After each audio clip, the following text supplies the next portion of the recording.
Hey there, kiddos, and welcome back to the channel. I'm Uncle Frank. I hope that you are having a great day, and in today's video, I'd like to sit back in a very squeaky chair, relax, and have a little conversation with all of you guys about grading cards and flipping graded cards and the various card grading companies. Today, we're talking about grading overall because two things just happened to coincide with my schedule today. One, I got a grading submission back from PCG, and boy howdy am I happy that I did, because I got two more Flesh and Blood gold foil cards graded. Neither of them 10s. It is what it is, but I still like it. Happy to have them in the slab, and I'm happy that the Galvanic Bender at least is a 9.5, since, hey, it's a card that I like quite a lot. But also, earlier today, by sheer coincidence, someone was actually asking me over on Discord what my current thoughts were on the overall state of the grading market now that PSA has shuttered the doors for its value tiers, paused submissions, I should say, for their value tiers on account of their absolutely massive backlog. And we've covered that before. They have like a 10 million card backlog they're hoping to get through within 4 months so that they can reopen the value tier submissions again and get those gravy trains a rolling, right? But in the wake of PSA's decision, collectors, speculators, investors are genuinely looking for alternatives. After all, just because you can't go with PSA doesn't necessarily mean that you don't want to get your cards graded. And there are loads of grading companies out there, loads of third-party grading and verification companies. Like, it's like they're a dime a dozen almost. And some people, let's be clear about this as I drop it. PSA is the most recognized name in the game, right? It's just a fact. Everyone knows this label.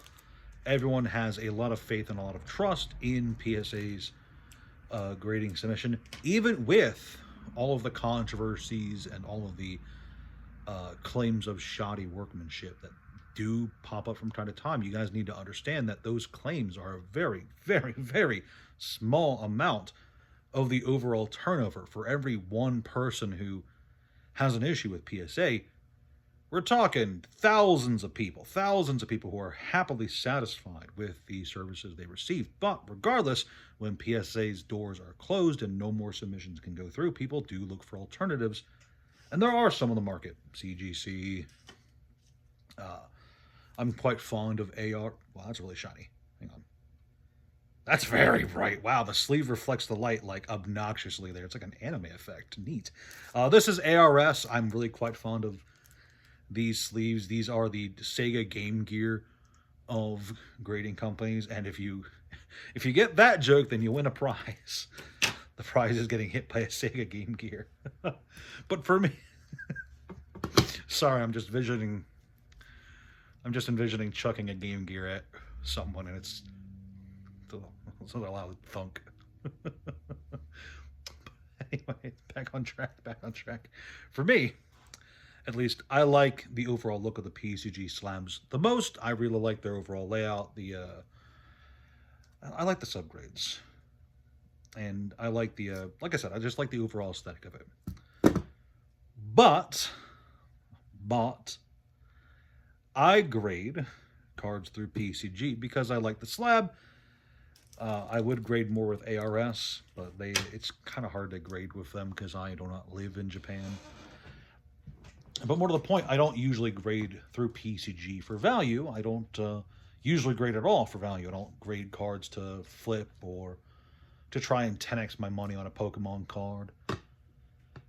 Just because I believe, personally, in my opinion, those are top 3 words of the channel, in my opinion, I believe that you should grade cards that you like, grade cards that you want to preserve, and have some kind of intrinsic value to you. I don't think that it's wrong to grade cards for money. Don't get me wrong. I don't believe that is a wrong thing to do, and I don't think less of anybody who does grade cards looking to flip. After all, I buy and sell graded cards when they come my way. I couldn't possibly chastise another person for doing the grading in the first place, right?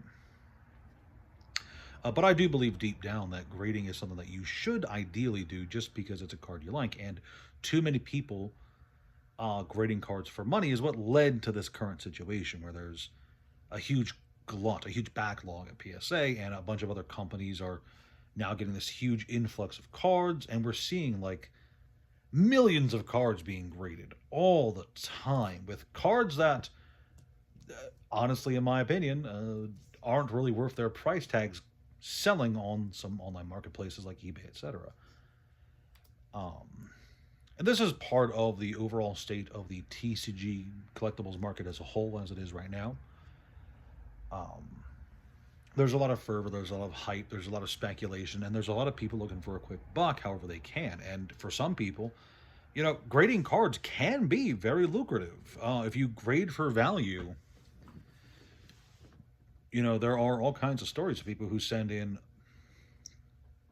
20, 30, 40 copies of a card, and the handful of those that get perfect 10s are going to have enough value attached to those 10 grades to pay for the entire lot and then some, right? But at the same time, especially for like the average Joe like me, because I am very much an average Joe, don't believe your lying eyes. I am very much not a wealthy individual. For the average person who can only send in like 5 to 10 cards per submission, you know, if you're trying to grade for gambling, for value, yeah, it is gambling. If you're trying to grade for value, it is more like gambling. As opposed to if you're grading for, you like the cards and you want the cards to be, well, nice and authenticated in a fancy slab. Or, where'd that queen go? There we go. You know, because it's sentimental to you, it meant something to you. You know, if you're getting a card graded because you like it and you'd be really happy just to have it in a graded slab as a nice trophy piece to hold on to for, well, for as long as you reasonably can, I think that's a more satisfying end result, a more satisfying reason to grade than flipping the switch and spinning the roulette and gambling and scratching that card, right? Because, yeah, you know, you could get a handful of 10s in your submission, and that could very easily pay for the submission, or you could get absolutely hosed. And flip that coin, find out, right? At least that's my overall opinion on it. But I suppose to wheel this back around to the beginning, the conversation I was in earlier today was not just asking me for my overall opinions on the market, but whether or not I believed PSA could be toppled as the industry lead, the giant, the pillar, the juggernaut, the unstoppable, well, monopoly that it is. And I think it's like 80% of the TCG grading market. There's a lot of train in the background. I believe PSA is like 80% of the grading companies on the market right now. They have a huge hold, a huge stranglehold on the grading market right now. And to make a long story slightly less long, I do not believe a 4 to 5 month pause in submissions is going to be enough to topple that kind of stranglehold. PSA is still the top dog. When you go to eBay and you type in graded cards for X game, PSA is usually what comes up for a good reason. When you look at the value of graded cards on the secondary market and you look at the premiums people end up paying for a lot of the graded cards, PSA's premiums tend to be, not always, but for a lot of cases, the PSA 10 is more valuable than a 10 from another company. Not always, I'm aware, but more often than not. And that there's a reason for that. The reason is brand identity. The reason is people recognize, and many people trust and believe in the PSA name, identity, and slab. And sure, it's inconvenient to be unable to mass grade a bunch of cards for $25 a pop for the next few months. And there's definitely people who are seeking out alternative grading options. There's definitely people turning to, like I said, PCG or ARS or any of the other companies. These are just the ones I'm naming because they're in front of me, by the way. Like, this is just what I have on hand. And like I said, this is a nice slab too, but I like this one more.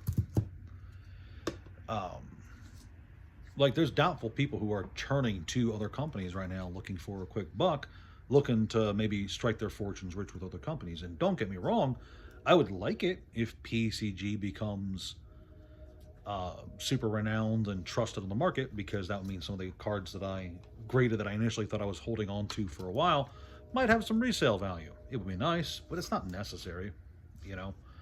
If I end up falling out of love with Galvanic Bender, which I don't think I will, because I really like this card a lot. It's the only material card from Mechanologists right now.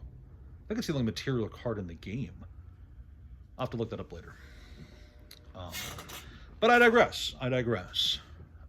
No, it would take a lot more than 4 months, I think, for the entire market to flip and for PSA to lose its top spot, or to at least share more of the market with other companies, because it's brand recognition.